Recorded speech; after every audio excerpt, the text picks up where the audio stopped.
Hey, this is Kalam again here. In this tutorial, I'm going to show you how you can create a business email on cPanel. This is a very simple way and easy way I will be share with you. Please continue full video. Don't skip any second. If you skip any second, you don't understand properly. So first, I need to log in on my cPanel. You can see this is my cPanel. So now I need to go on email account. Just click on this icon.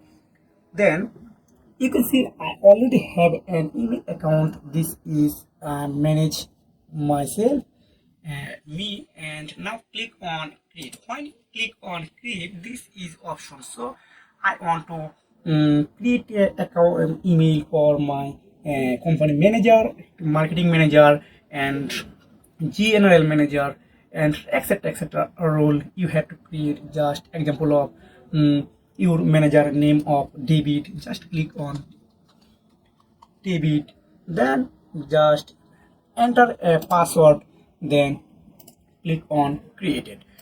Otherwise, if you have a if you want to create another name, just click on make. Just you can see this my I want to create this email for a company manager.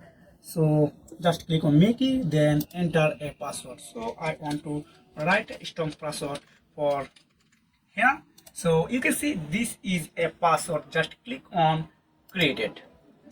So you can see already this email created. Now just copy this email address and password, then you can share with your manager, then they will log in this business email, his or her mobile or desktop in her email section. This is very easy. So if you have found the video helpful, please